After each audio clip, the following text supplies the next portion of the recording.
Hey everyone, I'm Boom. And I'm Spice. And this is episode 9 of the mainline series of Boom and Spice Book Advice. We're going to cover Virginia Woolf's To the Lighthouse. Absolutely. It's been a little while, but we are ready to go. It's been a minute. It's been a very eventful few months for us. We're recording in a whole new space, essentially.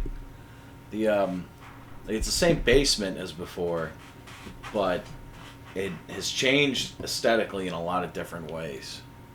There's an American flag that I don't think was there, strung across the wall. It was definitely not here. That was a gift to me from my girlfriend's grandmother, and it is immensely larger it's huge. than I had pictured it being. She gave it to me folded. I was like, oh, that'd be a cool little thing to hang up. Not a little thing to hang up. It's like what? 4 feet by 5 feet, something like that. It's almost like it's probably like 4 by 6, 4 by 7. That's more than 6. It's got to be, right? Yeah, it might be 8 because I mean the platform, which we'll talk about soon, is 8 feet long, and I'd say the flag is equal or bigger than the platform for sure. Yeah. So wow. I think it's huge. It's big. It's humongous. Yeah, each star is about the size of my fist. Yeah. And there are 50. 50 being boom the American fists. flag. Yeah. And there's a squat rack that is lopsided. So it's hanging out on a decline, seemingly. Yep. The Boom's basement floor is not as level as the naked eye would tell you. And to combat that, I've got a piece of 4x4 plywood propped up by some rubber that makes it level. Now it's just not very stable, so I'm going to have to anchor it. But yeah, there's another some stuff about Boom. I do powerlifting, and I'm now building a home gym, hence the squat rack and, of course, the flag. He's an animal. There's a mirror now, which is weird to look at yourself while podcasting. I can't see myself, but I can see you twice I can see you. I can see you in the reflection from my angle and myself at the same time. No kidding. I can only see me and the washer. Interesting stuff. We're sitting on a platform for deadlifting. Yeah. Yep, I bought it as a collapsible deadlift platform, which is, if you know anything about that, it's a really weird thing. But I've since made some adjustments to it using some outside floor mats. And we're getting pretty set now. If you notice, there's an important aspect of the podcast that's currently missing. Sheldon the cat. He's been a little skittish lately. Do you want to tell them why? Yep. Sheldon has mostly been hanging out upstairs during the waking hours because Boom has a new puppy named Lumi, who is pretty wild. A menace. He's a puppy, and it shows. He's crazy. He's about 3 months old. He'll be 14 weeks. You go by weeks on Thursday. Which, by the time this is posted, we'll see. We might try to post this one same day. So yeah, we got some goals. Yeah, by Thursday, he will be 14 weeks old, going to the vet for the first time. Kind of segues into our first topic of conversation in terms of goals for the new year. So last year we didn't post as much as we were hoping to, merely because Boom had life changes, I had life changes, people got sick. I had a concussion. That was not conducive for reading. I'll tell you what. No kidding. So our goal is to post 12 videos, or 12 podcasts, mainline or major book podcasts this year, whether it be monthly or on average, like one per month, preferably monthly. This will be the January book.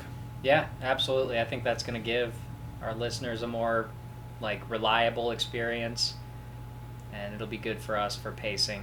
It's not too much, and it allows for us to push in more if we feel like we should, which, who knows, we read a lot. We've got a lot. We got a lot in the bank. We were talking about it. We have read probably enough for this year. So it's really Yeah. just Getting breaking it- open yeah. our schedules. Exactly. That's why I'm glad we're recording. Now, Boom, when it comes to the Lighthouse, did you like it? Did you not? I would say overall, it was not my favorite. I did not love To the Lighthouse. How did you feel about it? I agree. And this feels less like I don't get the same like childish glee I felt tearing apart To Kill a Mockingbird, because Virginia Woolf is now, and I'll explain why, one of my favorite authors I've ever read, and maybe my favorite author that I've read more than one book by, who's not like a short story author. Like, she's fantastic. And it's a shame to be like, well, this really well known, really popular novel of hers just isn't our bag. But that's just what's happening. Would you recommend this for anybody else? I mean, I suppose there's got to be an audience, but if it is such a huge book, maybe try it out, see if it is your thing, if you're into like modernist novels. For me, I wouldn't recommend it to many of my friends, just knowing my friends. How about you? Did you? If you kept up book by book with our series, and your favorite book thus far was The Hour of the Star by Clarice Lispector, then you might like this book. Yeah, I think that could be. Even then, it's not as out there as Hour of the Star either. So, and it's also longer. And it was a slog. I'm going to be frank. Yeah, I think that's the difference between it and Hour of the Star. I mean, it definitely has that same kind of like dysfunctional Yeah. feel, but Hour of the Star was just so like entertaining. There have been movies made in the style that this is written that have worked, but not being able to visualize it is a problem. No. So I heard about, I learned a lot about Virginia Woolf over our little extended hiatus, where, so I went on a trip to the Northeast of America, and I stopped in New York. That does not mean I don't live in New York State. I very well may have been just visiting New York City. However, I did stop there, and I caught an exhibit in the New York Public Library of Virginia Woolf, and a lot of neat stuff. And the first thing I'd like to do is there's a section from the wall I took a photo of underneath a transcript of To the Lighthouse that I want to read, that I took specifically for this podcast. So it reads, "Her work is also lyrical, which sometimes belies her experimental techniques. Together, these can make her fiction, which is not as aggressively intellectual as that of her contemporaries T.S. Eliot, James Joyce, and Gertrude Stein, challenging to access. Beginning in 1922 with Jacob's Room and continuing with Mrs. Dalloway, To the Lighthouse, Orlando, and The Waves, Woolf broke with conventional narrative techniques to more fully explore the inner lives of her characters. Although she drew heavily from life, she was careful to remove herself from fiction. For her most experimental work, The Waves, she established that this shall be childhood, but it must not be my childhood." So, I think it's interesting that even in an exhibit that specifically talks about Virginia Woolf, it's not very, it acknowledges how difficult this book is. Yeah, absolutely. That you mentioned what was it in there about like altering perspectives, and that's totally something that happens in this book. The Yes. way that she portrays human thought. I was reading about, looking up some stuff to talk about here, and the way she would go about starting to write some of these books is just sit there and just think and take notes on where her mind goes while she's thinking, because she writes in this very stream of thought, stream of consciousness way. So that's definitely present in this book. It was present in To the Lighthouse, The Room of One's Own too, that I read. I haven't got to Miss Dalloway all the way yet, like Spice has, but I will be soon. And I've got photos. If you want to look at these online, they've got photos up of the exhibit on the New York Public Library's website. And if you just Google Virginia Woolf, New York Public Library, it'll come up. Got some photos to show. Boom. This is an original manuscript of To the Lighthouse, one of the original prints. Nice. Oh, I like that one. And then here's one of A Room of One's Own. Oh, wow. Yeah. Yeah, that's a very... I just... Oh, and there's a photo of me with a boat. Very nice. Yeah, I just ran into that on the camera roll. I've got a similar post I took in the Harry Potter part of Disney with the bus. There's another photo of me, this time on a boat. The captain. Yep, exactly. Captain Steering Spice. the ship. Captain Spice. On the SS podcast, I guess. Very nice. And yeah, it was a fun trip, and I think that was one of the coolest parts for me, because you don't realize how much work it took for her to write this. She had to set her print. Like, she had to go and arrange ink like square metal blocks to press and print her own books before they got published. And she wasn't popular until she hit To the Lighthouse. This was her breakthrough novel. And that's a part of why it feels so weird that we didn't like it. Yeah. That's what got people into Virginia Woolf, was To the Lighthouse. It's what broke her out. What got her enough income where she was like, all right, I forget how much income she said, like $2,000, something like that, for a woman to be like emancipated, to have enough money to write on her own. Mm-hmm. But I'm sure inflation makes that significantly different. Yeah, absolutely. And then there's the recommendation of Mrs. Dalloway on there, and I picked it up in New York City, and I read it on my flight back and into the new year. I balanced it with some other books I'm reading. Like, I've got a Dostoevsky book I picked up a few days ago, and I've been reading the third book in the Mistborn trilogy, and two, like, Discworld books, and everything for class. Get crazy. Oh, it's getting nuts. But I really enjoyed Mrs. Dalloway, and it's got a lot of parallels with To the Lighthouse in terms of the way it sets up its characters, but the focal point is different. And I think you're really going to enjoy it. Yeah, I'm excited for it. It was making me think the other day, because we read A Room of One's Own early in this podcast. I mean, that was one of the first books, and we were both big fans of it. Yeah. And then, after that, we read To the Lighthouse and weren't fans. Yeah. But it's like, well, we gotta, like, we know we love what she writes, so yeah. It's like, let's just do it all. Exactly. I was sitting there thinking, like, I wonder how it would have been if we'd have read To the Lighthouse first. Yeah, if we just... We're just like... I mean, I imagine we might have done an X, because that's what we're doing with, To Kill a Mockingbird, but, like, just the different view we would have had of her writing had we started there, which would have made sense, because To the Lighthouse is, like, her benchmark book.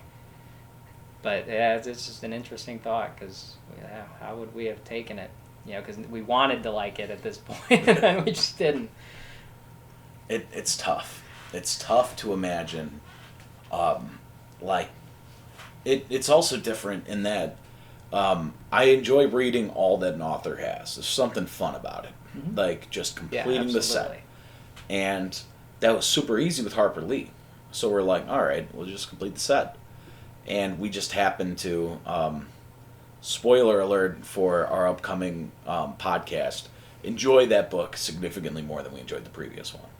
Yeah. So, in this case, it just happened in reverse.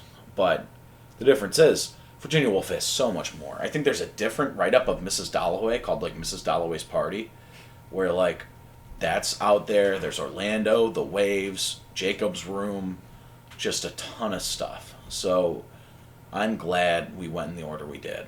And I'm not upset that we read To the Lighthouse, because it led me to Mrs. Dalloway, which I'll discuss in a little bit, and its parallels to the Lighthouse and how much I enjoyed it.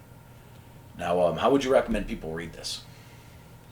How would I recommend people read this? I would say you almost have to do paperback. This one, I would like, I don't know, or a combination of both. I tried both. Because I was having a hard time getting through it audiobook. I'd have to, it's hard to back up an audiobook while you're driving. That's, it's crazy.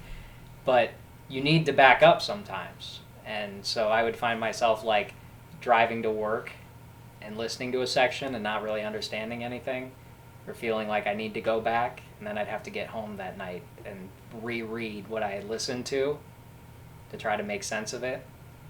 So I feel like both might be a good, if you have the means, if you can pick it up both ways, that might be good for you. Just to hear it and then to read it. I've got two ideas that are unconventional for the podcast. One, if you can get in with a book club and chunk it, like, all right, we're meeting every 2 weeks, ladies, and we're going to read 20 pages each 2 weeks. We're going to come together and talk about it. And you better have read it, or else you're going to look foolish. That might be it. Yeah, I think that would absolutely be a good way of talking with someone, like, during the process of reading it, and having other people to have insight. Exactly. Someone else must have some kind of understanding. Someone must have understood it. Or, my other unconventional idea is if you can find an adaptation of this, watch a movie or a play, and then read this, that might be helpful. Yeah, this is like the one case where watching something about it and then reading it might be the way to go. Normally it's like the opposite. You know, it's like I wouldn't want to spoil Lord of the Rings, you know, for me before I read it. But for this, I mean, just for understanding it. Yeah, just for comprehension's sake.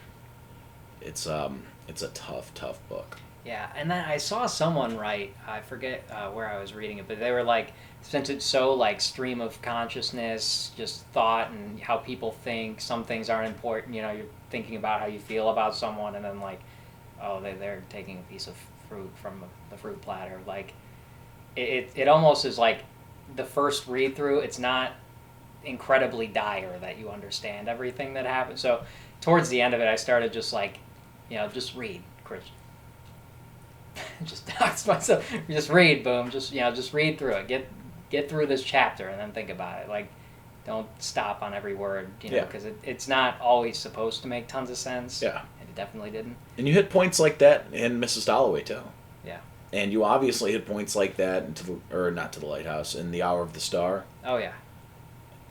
Although I haven't hit the points in James Joyce where it's like really stream of consciousness.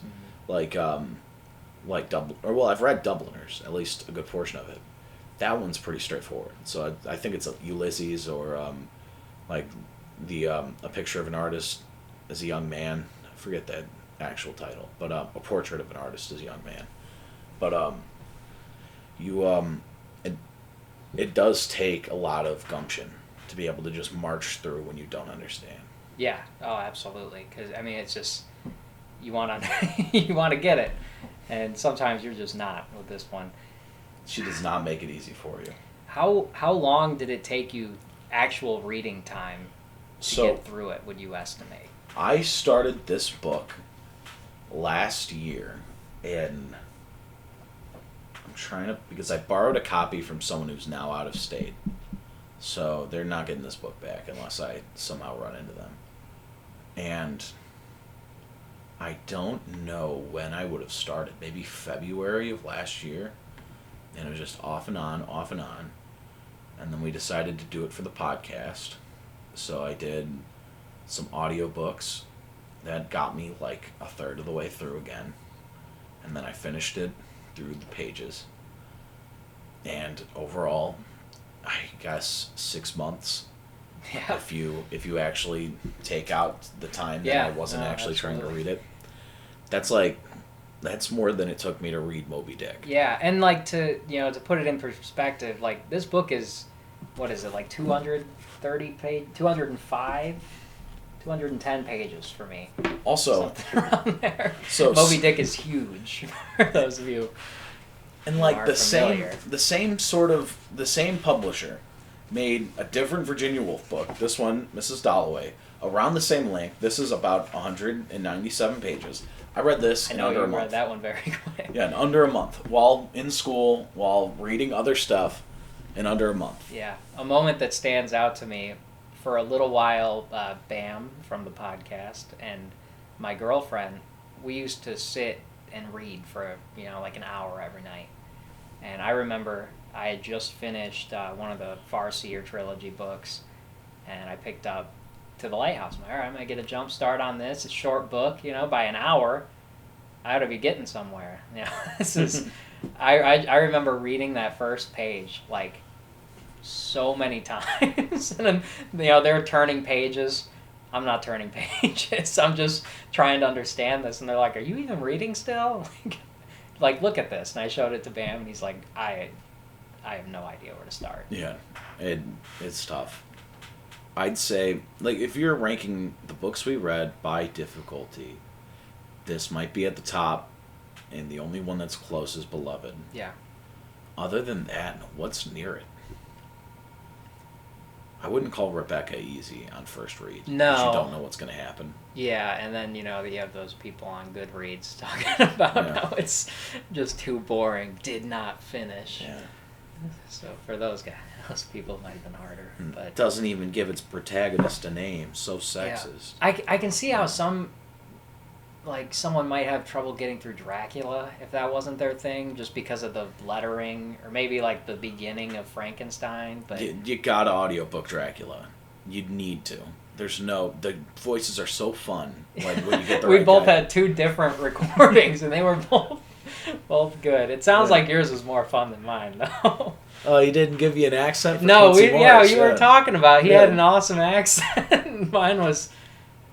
It was the same guy who voiced someone else, but it was just so funny not as pronounced. So funny that Quincy Morris died at the end. Too good for this cruel world. Our boy Quincy, rest in peace. But yeah, I think that one could be, just because, like you said, it's good to hear the different people speak, and then the whole thing written through letters and accounts can probably get a little bit. God, this is the first time I thought about Dracula in a long time. The imagery of that dude on the boat with the rosary just hit me again. Oh, it's every so time. cool. So cool. Well, that's the thing. Dracula, it was worth every second. I like Dracula So cool. quite a bit. Is that one in Fantasy Friday, or is that in a separate category unto itself, you think? I don't know if we did Fantasy Friday or just like holiday episode. Is that like a new category now? Holiday episodes? It might be its own. It might be its own thing. I'll when I post Okay. this, I'll look, because I don't think we named it anything.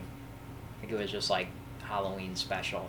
If you want to do a Valentine's Day type deal, I've got Pablo Neruda love poems that have a Valentine's Day motif sort of deal. Okay, yeah, I think that would be It's nice. super short, so like we'd be able to just march through it and talk about just it. get another like on time holiday episode out. Christmas was just not happening this year. No, it wasn't. I tell you what, though, I started Hogfather, which is a spoiler for some. We're reading Discworld at this point. We're reading all of it. It's one of them. Yeah, once we finish the mainline season 1, and we do our retrospectives on that, I think. Are we going to do Liza Laclamara and lead that into Discworld? I think that's what we mentioned, because we're done. We have our thoughts. At this point, we're going to have our thoughts for book 3 when we discuss book 2, or we might be able to do them all as one. I don't want to do all as one. Well, you're right. I like save those. Let's save those episodes. I don't know what's easier, watching one 3-hour video. That's a great video. point. Yeah, that's exactly why we need to do 3 episodes. Exactly. They don't That need can to be hear us. progressive. You can hear the disappointment in our voice as we go. And then maybe I'll be done with the 3rd Mistborn by then, so maybe we can march through those. Yeah, that might be the way. Because the more Discworlds we read, the easier. Have we discussed the unnamed project that I don't want to spoil on the podcast yet? I don't think we've gone into depth at all on it. Then let's not. We're building up to a major project. That's major project. Major project. This You're will all eat up gonna the be- rest of the year. That's You're what all we were gonna be talking about. shocked. That's 6 books that we just talked about. We're aiming for 12. 2 of them will be in the mainline series. That's 8. Yeah. Like, If we can't get these in, it just goes to show you how ridiculous our lives have been. But we once a month, we got it. We're on track. We'll get there. We are all kinds of on track. It's not even the end of the month. We All got right. close. The spoiler section. If you've enjoyed the podcast so far, thank you for coming. The next episode will be the finale of the season 1 of Boom and Spice Book Advice. It is Harper Lee's Go Set a Watchman. Our thoughts may surprise you. our wit may beguile you, please join us for the podcast. Boom. Do you have any thoughts before we move on to the spoiler section? No, I don't think I do. But I'm excited for the spoiler section. Me too. It's a little arbitrary at this point. All right. Thanks, and we'll talk to you in a little bit. All right. And welcome back to Boom and Spice Book Advice.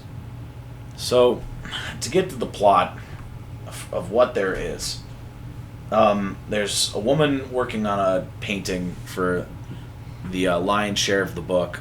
Yep. And I don't even know. At the end, she finishes the book, and it's meant to be symbolic in terms of I guess unification. I don't know what. Yeah, I can see that. Or, there's really not a whole lot of actual plot to miss. I mean, like actual spoilers with like that happen in the plot. It's really, I mean, the family has a dinner tonight, talking about going to the lighthouse tomorrow. Yep. They don't. Then time passes, and then they do. I mean, that's essentially what happens. The plot. That's, but I mean, there's a whole lot of interest.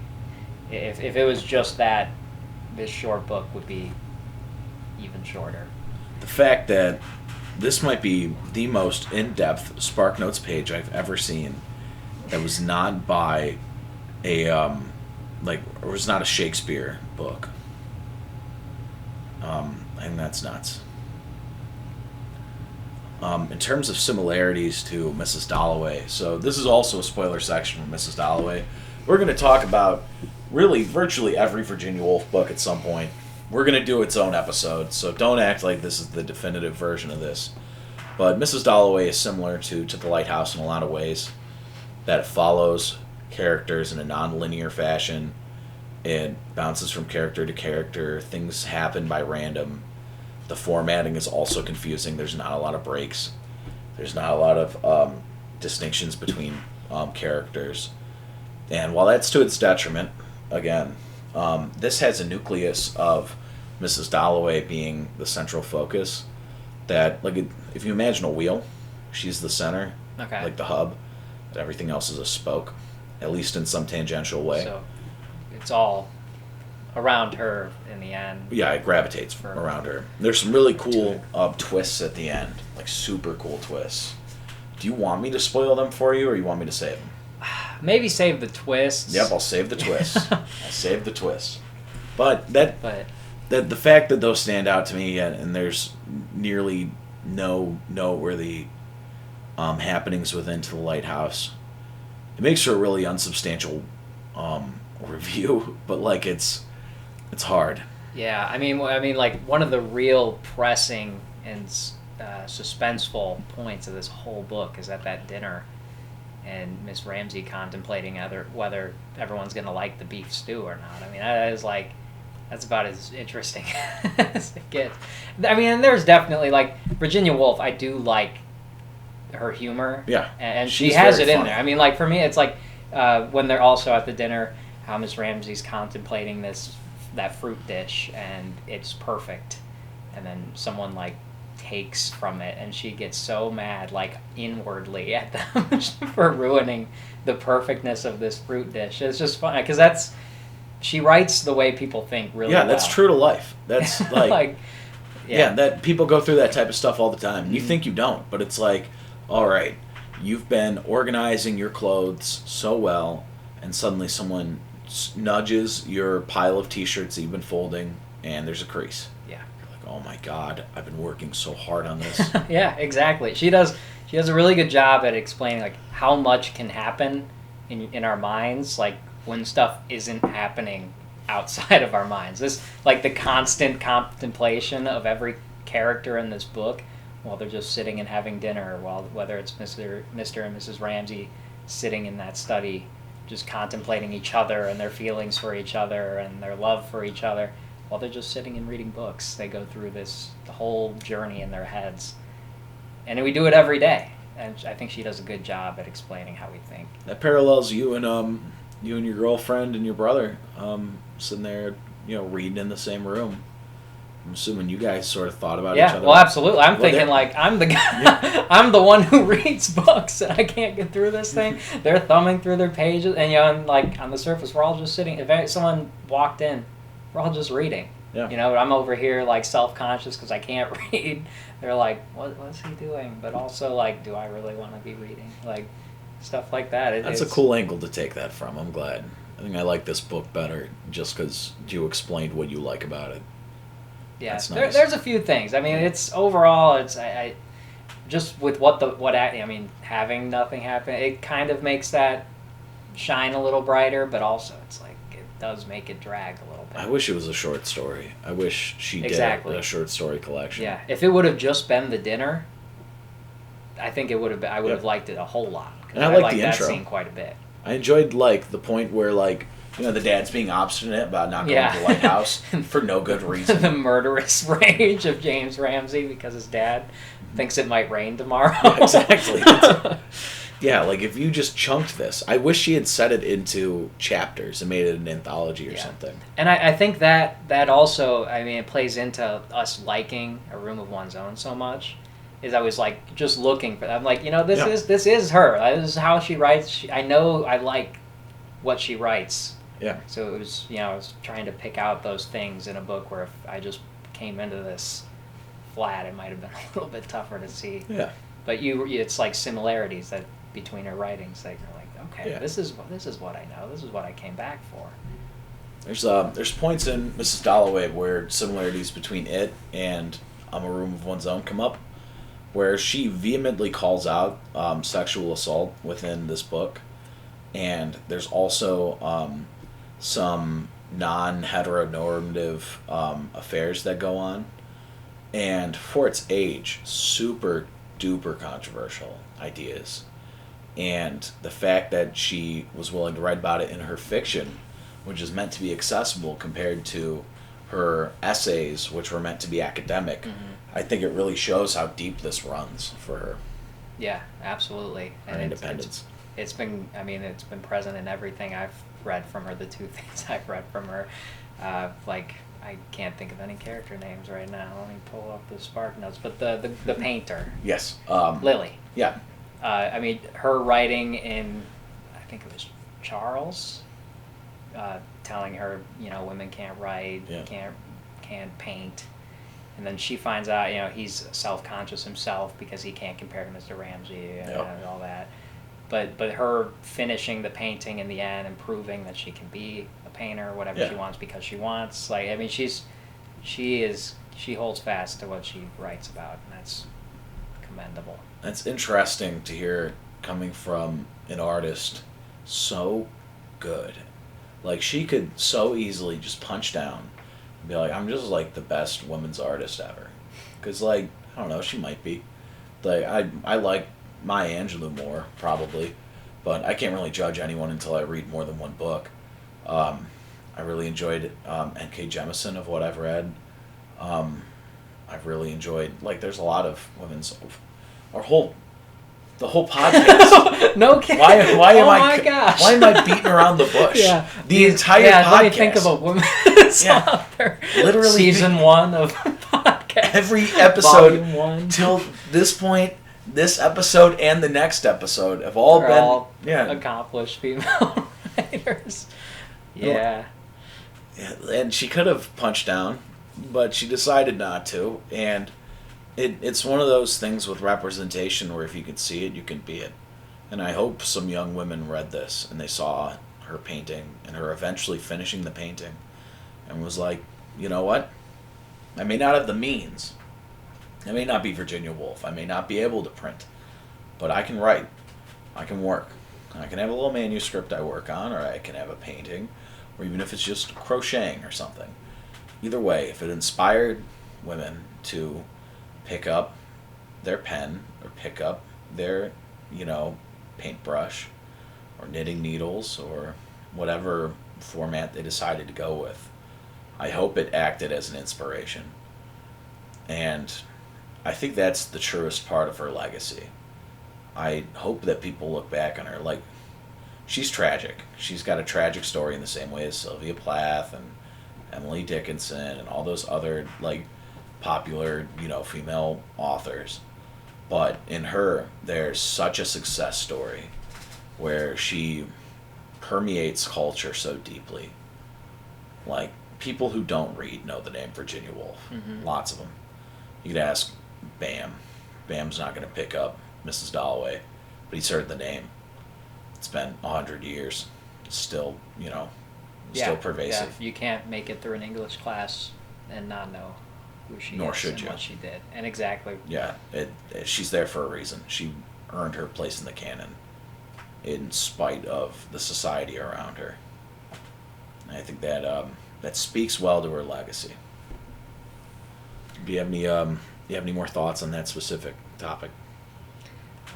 Not so much. She just does an excellent job at inspiring any female to just pursue their dreams in general. Because it's part of what is happening there with Miss Ramsey. She dies in part 2. Time passes, and she's portrayed as like a classical matriarch female, like doting, completely selfless, only about the family. And then you go to Lily, who is emerging as a female who controls her own destiny, can do whatever she wants, and it completes that. It's just extremely good messaging. It's fantastic. And it really contrasts with some of the movements in today's writership, like J.K. Rowling punching down at trans women and cis women who want to help trans women, and partnering with people who want to take away rights from both trans and cis women, and specifically, lesbian women. It's nice to read an author who is willing to give a helping hand. I imagine if she was around today, she'd be given like free TED Talks and talking at college campuses and doing workshops and stuff. And I hope, I can't imagine either of us will ever break out as writers, but if one of us does, I hope we do the same thing for other up and coming writers of, similarly underprivileged backgrounds, not exclusively women, but just people who aren't in the position to pull themselves up. That would be that'd be nice. Yeah, absolutely. That would definitely be a moral responsibility I'd feel, and I know you would too. And I hope anyone else in our position that does accomplish that will do the same thing. It's important. The next episode we're doing to close out the season is Go Set a Watchman by Harper Lee. Boom. Are you excited? I'm excited for this one, especially after the flaming review we had earlier. It's going to be exciting, and I think it's going to be surprising. Although I feel like at this point, every time we talk about it, it's cool. I'm excited for it. I think you guys are going to like it. I'm glad we did it, and it's going to make me feel good putting it out there. It's a far more intellectually challenging book than you could ever imagine out of the author of To Kill a Mockingbird. And I'm glad it came out. I wish it hadn't come out under the circumstances it did, but it is, it's worth seeing the light of day. And don't think we're going with kid gloves because it's the end of the season or because of the circumstances that it came about under, which that will play into it, because it almost feels like when grave robbers in the pyramids would take all the stuff out of tombs, and you're just left with the sarcophagus. And it's like, this isn't how they wanted you to see this. They didn't want you to see it at all, but especially not like this. So that will play into it, but that won't be the reason that it gets whatever review it gets. It'll be on the merit of the book itself. Yeah. And look out for, at some point, Mrs. Dalloway review. I'm not sure when we'd do it, but I would like to review just about everything Virginia Woolf has done. There's not that much. They're fun books. Even this, I'm glad we read it. Yeah. It's not... Yeah, it's just a step in the path to reading what she writes, and it's worth reading. And its niche in history, like what it represented for her career, that it was the launch pad for. Yeah, I no, think I makes don't. it worthwhile. I don't regret it at all. I'm glad we did it. Like we've talked about, there are bright spots in this Oh, yeah. book. It's not like it's just a total drag. I mean, another thing I liked, she does a good job with characters. Like, I mean, I read a lot of fantasy books, hence Fantasy Friday. Yep. A lot of those characters are very like one-dimensional Yes. characters, and you only get them from one point of view. The hero, they might go through like a character arc where they might grow a little bit, but you don't get to see them like you do characters like this. Like where you get to see in a couple sentences, Miss Ramsey be completely mad. If it was written like a fantasy book or like most, she would just be this like all good, glowing, radiant person. But you get to see inside of her thoughts, and she's flaming mad. She's hoping everyone, she's very nervous about what people are going to think about her, but she's also loving and caring. There's so many dimensions to these characters, and that's something that you just can't get in the normal literature I read. And it happens in Mrs. Dalloway as well, with Mrs. Dalloway herself, with Peter and Sally, especially Sally. Like, Sally Seton is one of the most interesting characters I've read in terms of, one, how she changes over the years, and two, how she starts, like, just, like, how you'd imagine... You ever seen one of those Disney, like, movies, like, made-for-TV movies, where it's meant to be, like, rebellious, but, like, not so rebellious because they're kids? Yeah. It almost feels like that, because she's still operating within polite society. But she does these things to, like, ruffle feathers. Like calling a guy out for assaulting her. Just for one. Like, it's really cool that she's got three-dimensional characters. When that's not a premium in our series, but it is in wider. Yeah, absolutely, in general. canons. I mean, especially over on our other series, sometimes. It's cool, and it makes the relationships better between characters when there's some subtlety to it. Yeah. It just makes you understand it better and relate to it more. We can't all relate to this just absolute hero person with no flaws whatsoever, but we can relate to someone getting mad, like we were talking about with their clothes being folded the right way. We can totally relate to that. Even the fruit thing. Yeah, I love that scene. That's probably my favorite scene, is her just looking at this. Everything's going on. She's just thinking, like, wow, that looks so nice right now. And then someone grabs it, and she's, how could they? If you replace that with, like, something just a little more hard to fix, like a cake, all day, everyone's like, yeah, I'd be furious. Mm-hmm. They ruined the icing on the cake that I just spent 5 hours on. Yeah. Not taking a bite. Just, like, mistakenly swiping a finger on it. Mm-hmm. Not to eat. Just like, you were pointing at it, someone bumped into you, you poked it. You could smooth it over, but, like, it's not the same. No, It's not the same. It's not perfect. Yeah, like it's it not was. you ate one of the grapes, and now it's lopsided. No, yeah, we can all relate to that. I did like that quite a bit. It feels like Virginia Woolf lived longer than she did. Like, it feels like Virginia Woolf was around for what like she 1,000 was able years, to accomplish with what she wrote. Not even just that, like the writing style too. Like, it feels like she just had this insight into people that other people could not fathom. Yeah, absolutely. Yeah. It's would be hard to grasp how she's able to do it so well. It's almost like I'm reading Carver again for the first time, which that's pretty high praise if you know how I feel about that guy. All right, we've got a lot on the pipeline coming up. We've got the finale to Boom and Spice Book Advice Season 1. We've got Lies of Locke Lamara 1. And be on the lookout for further poetry stuff. We'll intersperse Virginia Woolf reviews when we see fit. Short stories, we've read a bunch of them. I'm currently in an acting class, so reading plays will come up eventually. Absolutely. And recent reads is always on the table. So keep your eyes peeled and your ears open for a little Boom and Spice book advice. Absolutely. We are starting to get rolling in the new year. Yes, It's sir. going to be a good one. And on that, cheerful, optimistic note, I'm Spice. And I'm Boom. Thank you guys for listening.